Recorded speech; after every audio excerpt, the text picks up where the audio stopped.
ಎಲ್ಲರಿಗೂ ನಮಸ್ಕಾರ. Welcome back to my channel home cooking. ಇವತ್ತು ನಾವು ಮಟನ್ ಸಾಂಬಾರು ಹೇಗೆ ಮಾಡೋದು ಅಂತ ನೋಡ್ತಾ ಇದ್ದೀವಿ. ಇದು ಬಂದು ತುಂಬ ಈಸಿ ರೆಸಿಪಿ. ಆರಾಮಾಗಿ ಫಸ್ಟ್ ಟೈಮ್ ಮಾಡೋರು ಕೂಡ ತುಂಬ ಚೆನ್ನಾಗಿ ಮಾಡ್ಕೋಬೋದು. ಹಾಗೆ ಅಷ್ಟೇ ಈಸಿ ಕೂಡ ಇದೆ. ತುಂಬ ಈಸಿಯಾಗಿ, ತುಂಬ ಸಿಂಪಲ್ಲಾಗಿ, ಹಾಗೆ ಅಷ್ಟೇ ಟೇಸ್ಟಿಯಾಗಿ ಹೇಗೆ ಮಾಡೋದು ಅಂತ ನೋಡೋಣ.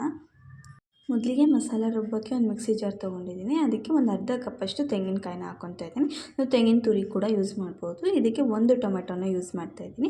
ಜಾಸ್ತಿ ಟೊಮೆಟೊ ಯೂಸ್ ಮಾಡಬೇಡಿ ನಾನ್ ವೆಜ್ ಐಟಮ್ಸ್ಗೆ. ಹಾಗೆ ಇಲ್ಲಿ ಒಂದು ಈರುಳ್ಳಿನ ಹಾಕ್ಕೊತಾ ಇದ್ದೀನಿ. ಸ್ವಲ್ಪ ದಪ್ಪದಾಗೇ ಕಟ್ ಮಾಡ್ಕೊಂಡಿದ್ದೀನಿ ಮಿಕ್ಸಿ ಜಾರ್ಗೆ ಹಾಕ್ಕೊಳ್ಳೋದ್ರಿಂದ. ಹಾಗೆ ಒಂದು ಇಡೀ ಬೆಳ್ಳುಳ್ಳಿ, ಹಾಗೆ ಒಂದು ಇಂಚಷ್ಟು ಶುಂಠಿನ ಹಾಕ್ಕೊತಾ ಇದ್ದೀನಿ. ಎರಡನ್ನೂ ಕೂಡ ಹಾಕ್ಕೊಂಡು ಇದಕ್ಕೆ ಸ್ವಲ್ಪ ಪುದೀನ, ಹಾಗೆ ಕೊತ್ತಂಬರಿ. ಪುದೀನ ಪ್ರಮಾಣ ಕಡಿಮೆ ಇರಲಿ, ಕೊತ್ತಂಬರಿ ಜಾಸ್ತಿ ಇರಲಿ, ಅಷ್ಟು ತೊಗೊಳ್ಳಿ. ಹಾಗೆ ಇದಕ್ಕೆ ಧನಿಯಾ ಪುಡಿ, ಖಾರದ ಪುಡಿ ಎರಡು ಮಿಕ್ಸ್ ಆಗಿರೋಂಥದ್ದು ಮನೆಯಲ್ಲೇ ಮಾಡ್ಕೊಂಡಿರೋಂಥ ಪೌಡರ್ನ ಹಾಕ್ಕೊತಾ ಇದ್ದೀನಿ. ನಿಮ್ಮ ಹತ್ರ ಇದಿಲ್ಲ ಅಂದರೆ 2 ಟೇಬಲ್ ಸ್ಪೂನಷ್ಟು ಧನಿಯಾ ಪುಡಿ, ಹಾಗೆ 2 ಟೇಬಲ್ ಸ್ಪೂನಷ್ಟು ಖಾರದ ಪುಡಿನ ಹಾಕ್ಕೋಬಹುದು. ಖಾರದ ಪುಡಿಗಿಂತ ಅರ್ಧ ಟೇಬಲ್ ಸ್ಪೂನಷ್ಟು ಧನಿಯಾ ಪುಡಿನ ಜಾಸ್ತಿ ಹಾಕ್ಕೊಳ್ಳಿ, ಕರೆಕ್ಟಾಗಿರುತ್ತೆ. ಇದು ಬಂದು Kashmiri red chilli powder, just ಕಲರ್ಗೋಸ್ಕರ ಹಾಕ್ಕೊತಾ ಇರೋದು. ನಿಮ್ಮ ಹತ್ರ ಇಲ್ಲ ಅಂದರೆ ಸ್ಕಿಪ್ ಕೂಡ ಮಾಡಬಹುದು. ಹಾಗೆ ಇದಕ್ಕೆ ಸ್ವಲ್ಪ ನೀರನ್ನ ಹಾಕ್ಕೊಂಡು ಚೆನ್ನಾಗಿ ನುಣ್ಣಗೆ ಪೇಸ್ಟ್ ಮಾಡ್ಕೊಬರ್ಬೋದು. ನುಣ್ಣಗೆ ಪೇಸ್ಟ್ ಮಾಡ್ಕೊಂಬರ್ಬೇಕು.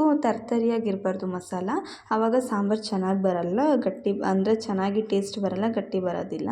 ಇವಾಗ ನೋಡಿ ಕುಕ್ಕರ್ ಇಟ್ಕೊಂಡಿದ್ದೀನಿ. ಕುಕ್ಕರ್ಗೆ ಒಂದು 2ರಿಂದ 3 ಟೇಬಲ್ ಸ್ಪೂನ್ ಆಗೋಷ್ಟು ಎಣ್ಣೆನ ಹಾಕ್ಕೊತಾ ಇದ್ದೀನಿ. ಎಣ್ಣೆ ಕಾದ್ಮೇಲೆ ಇಲ್ಲಿ ಒಂದು ಈರುಳ್ಳಿನ ಹಾಕ್ಕೊತಾ ಇದ್ದೀನಿ. ಈರುಳ್ಳಿ ಚೆನ್ನಾಗಿ ಕೆಂಪಾಗೋವರೆಗೂ ಹುರ್ಕೋಬೇಕಾಗುತ್ತೆ.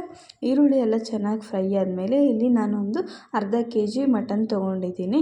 ಚೆನ್ನಾಗಿ ಮಟನ್ನ ಉಪ್ಪು ಅರಿಶಿನ ಹಾಕ್ಕೊಂಡು ಚೆನ್ನಾಗಿ ವಾಶ್ ಮಾಡ್ಕೊಂಡಿರೋದು. ಅದನ್ನು ಇದಕ್ಕೆ ಹಾಕ್ಕೊಂಡು ಚೆನ್ನಾಗಿ ಫ್ರೈ ಮಾಡ್ಕೊತ ಇದಕ್ಕೆ ಒಂದು ಅರ್ಧ ಟೀ ಸ್ಪೂನಷ್ಟು ಅರಿಶಿನ ಪುಡಿ, ಹಾಗೆ ಒಂದು 1/4 ಟೀ ಸ್ಪೂನಷ್ಟು ಉಪ್ಪನ್ನ ಹಾಕ್ಕೊಂಡಿದ್ದೀನಿ. ಉಪ್ಪು ಮಟನ್ನಿಗೆ ಎಷ್ಟು ಬೇಕೋ ಅಷ್ಟು ಮಾತ್ರ ಹಾಕ್ಕೊಳ್ಳಿ, ಆಮೇಲೆ ಬೇಕಾಗಿದ್ದನ್ನು ನೋಡ್ಕೊಂಡು ಹಾಕ್ಕೋಬಹುದು. ಈಗ ಉಪ್ಪನ್ನು ಹಾಕ್ಕೊಂಡು ಚೆನ್ನಾಗಿ ಮಿಕ್ಸ್ ಮಾಡ್ಕೋಬೇಕು. ಆ ಮಟನ್ದು ಹಸಿ ವಾಸನೆ ಎಲ್ಲ ಹೋಗಿ ನೀರೆಲ್ಲ ಬಿಡಬೇಕು. ಅಲ್ಲಿವರೆಗೂ ಚೆನ್ನಾಗಿ ಫ್ರೈ ಮಾಡ್ಕೋಬೇಕು. ಒಂದು 10 ನಿಮಿಷ ಫ್ರೈ ಮಾಡಿಕೊಂಡ್ರೆ ಸಖತ್ತಾಗಿರುತ್ತೆ. ಚೆನ್ನಾಗಿ ಅದು ಫ್ರೈ ಆಗಿರುತ್ತೆ, ಹಸಿ ವಾಸನೆ ಕೂಡ ಹೋಗಿರುತ್ತೆ, ಮಟನ್ನು ಕೂಡ ಚೆನ್ನಾಗಿ ಕುಕ್ ಆಗುತ್ತೆ. ಈಗ ಚೆನ್ನಾಗಿ ಫ್ರೈ ಮಾಡ್ಕೊತ ಇದಕ್ಕೆ ಪುದೀನ ಎಲೆನ ಹಾಗೆ ಎಲೆ ಸಮೇತ ಸ್ವಲ್ಪ ಹಂಗೆ ಮುರಿದು ಹಾಕ್ಕೊತಾ ಇದ್ದೀನಿ. ಕಟ್ ಮಾಡ್ಕೋಬೇಡಿ ಯಾವುದನ್ನು, ಹಾಗೆ ಮುರಿದ್ಬಿಟ್ಟು ಹಾಕ್ಕೊಳ್ಳಿ, ಫ್ಲೇವರ್ ಚೆನ್ನಾಗಿ ಬರುತ್ತೆ. ಪುದೀನ ಎಲೆನೂ ಹಾಕ್ಕೊಂಡು ಚೆನ್ನಾಗಿ ಫ್ರೈ ಮಾಡ್ಕೋಬೋದು. ಬೇಕಿದ್ದರೆ ನೀವು ಕೊತ್ತಂಬರಿ ಕೂಡ ಹಾಕ್ಕೋಬೋದು. ರುಬ್ಬೋಕ್ಕೆ ಹಾಕಿರೋದ್ರಿಂದ ಅವಶ್ಯಕತೆ ಏನಿಲ್ಲ. ಇವಾಗ ನಾವೇನು ಆವಾಗಲೇ ರುಬ್ಕೊಂಡಿದ್ದೀವಿ ಮಸಾಲ, ಅದನ್ನು ಹಾಕ್ಕೋಬೇಕು. ಮಸಾಲ ಹಾಕ್ಕೊಂಡು ಒಂದು 5 ನಿಮಿಷ ಚೆನ್ನಾಗಿ ಹುರ್ಕೋಬೇಕು. ಮಸಾಲ ನಾವು ಹಸಿಯಾಗೆ ರುಬ್ಬಿರೋದ್ರಿಂದ ಹಸಿ ವಾಸನೆ ಇರುತ್ತೆ. ಅದಕ್ಕೋಸ್ಕರ ಮಟನ್ನಲ್ಲಿ ಹಾಕ್ಕೊಂಡು ಒಂದು 5 ನಿಮಿಷ ಹಸಿ ವಾಸನೆ ಹೋಗೋವರೆಗೂ ಮಟನ್ನಲ್ಲಿ ಚೆನ್ನಾಗಿ ಮಸಾಲಾನ ಫ್ರೈ ಮಾಡ್ಕೋಬೇಕು. ಸ್ವಲ್ಪ ಎಣ್ಣೆ ತೇಲೋವರೆಗೂ ಬರುತ್ತೆ, ಆವಾಗ ನಿಮಗೆ ಗೊತ್ತಾಗುತ್ತೆ ಮಸಾಲ ಬೆಂದಿದೆ ಅಂತ. ಒಂದು 5ರಿಂದ 7 ನಿಮಿಷ ಬೇಯಿಸ್ಕೊಂಡ್ರೆ ಸಾಕಾಗುತ್ತೆ. ಏನಾದ್ರು ಹುರ್ಕೊಂಡು ಹಾಕ್ಕೊಂಡ್ರೆ ಏನು ಪರವಾಗಿಲ್ಲ, ಹಾಗೆ ಹಾಕಿರೋದ್ರಿಂದ ಈ ಹಸಿ ವಾಸನೆ ಹಾಗೇ ಇರುತ್ತೆ. ಹುರ್ಕೊಂಡು ಮಾಡೋವಂಥ ಮಸಾಲನೂ ಕೂಡ ನಾನು ನಿಮ್ಗೆ ಇನ್ನೊಂದು ಸತಿ ಬೇಕಿದ್ದರೆ ತೋರಿಸ್ತೀನಿ.